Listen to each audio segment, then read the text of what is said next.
Je suis venue rendre grâce au Dieu de l'apôtre Mutombo pour le miracle qu'il a opéré dans ma vie. Je viens d'une famille très envoûtée, frappée par l'atrocité de la sorcellerie. Orpheline de mère que je suis, me marier était tout un problème. Mes tantes maternelles refusèrent de percevoir ma dot parce que pour elles, je devais continuer à mener une vie de prostitution pour prendre en charge la famille. Elles ont alors pris un balai et en balayant, elles me jetaient le sort comme quoi je n'enfanterai jamais si je m'entêtais à me marier. Bien aimé, j'ai été victime de ce sort pendant 12 ans. 12 années pas faciles. Humiliation, injures, moqueries étaient pour moi une réalité quotidienne. Les médecins m'ont confirmé que c'était difficile pour moi de concevoir à cause de la présence d'un liquide dans mes trompes. Un beau jour, mon mari m'a remis un prospectus de la destruction des hôtels qu'un frère lui avait donné. Il m'encouragea de venir moi-même expérimenter le Dieu de l'apôtre Mutombo par rapport à tous les témoignages que nous entendons.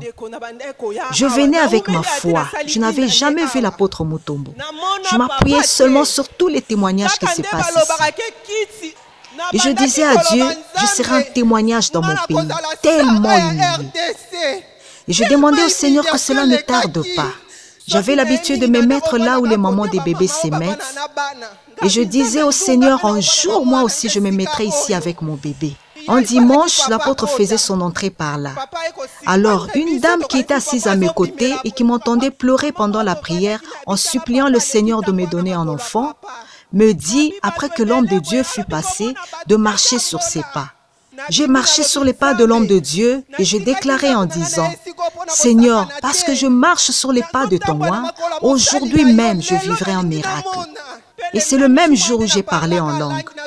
La nuit, j'ai eu un songe où je voyais l'apôtre Mutombo dans l'espace. Et il y avait une marée d'enfants à cet endroit. Il me dit, « Viens prendre ton enfant. » Je lui répondis que je n'avais plus de force pour le faire. Il insista, « Prends ton enfant. » Je sursautais de mon sommeil et j'ai rendu grâce au Dieu de l'apôtre Mutombo. Je me suis réveillée en sursaut et j'ai rendu grâce au Dieu de l'apôtre Mutombo pour cette visitation. Après quelques jours, je commençais à avoir des malaises. En me rendant à l'hôpital, le médecin me dit que j'avais un cancer. J'ai refusé de croire à ce diagnostic. J'ai gardé la foi ferme sur le songe que j'avais fait. Et je disais à mon mari qu'il ne s'agissait pas là d'un cancer, car j'avais vu l'apôtre me donner un enfant. Je déclarais que j'avais mon bébé dans mon ventre, car le Dieu de mon père ne ment jamais. J'ai alors fait appel à mon médecin, et quand il m'a fait passer à l'échographie, les résultats étaient négatifs. J'ai aussi refusé de croire à ce résultat. Je déclarais toujours la positivité.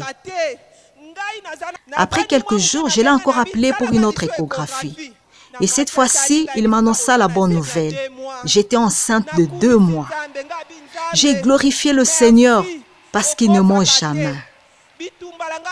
Tout au long de ma grossesse, j'avais toujours des douleurs au niveau du dos. Des fortes douleurs. Mais je gardais toujours foi au Dieu de l'apôtre Mutombo. Ma grossesse est allée jusqu'à 11 mois. Les sentiments de peur commençaient à nous envahir, mon mari et moi. Une grossesse longtemps attendue, mais que nous risquions là de perdre. Alors, le dimanche qui suivait, je me suis rendue à l'église. L'homme de Dieu était en train de distribuer les enveloppes pour la construction du temple. Je me suis levée pour en prendre une. Et quand je suis arrivée devant l'apôtre Mutombo, il m'a tendu l'enveloppe en me regardant. Quand j'ai aussi tendu ma main pour saisir l'enveloppe, du coup la poche des os s'est rompue.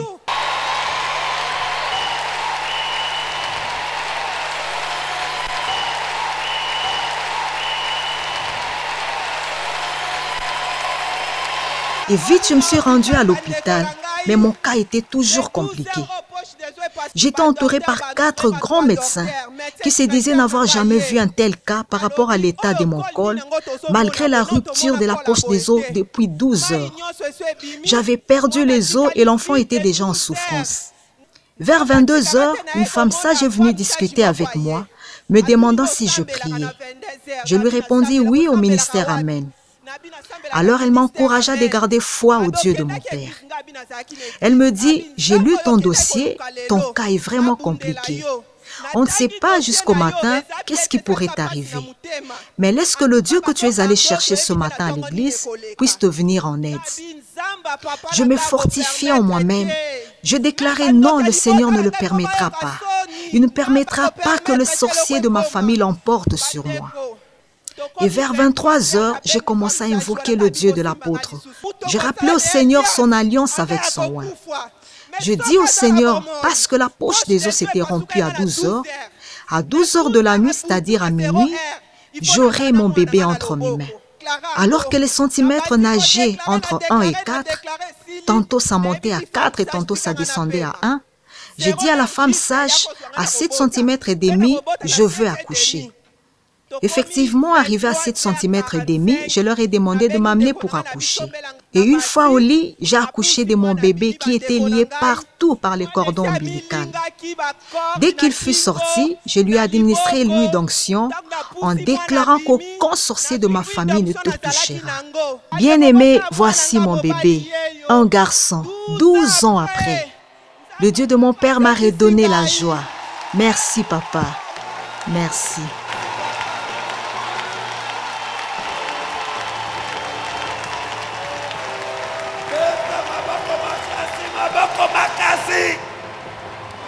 Miracle.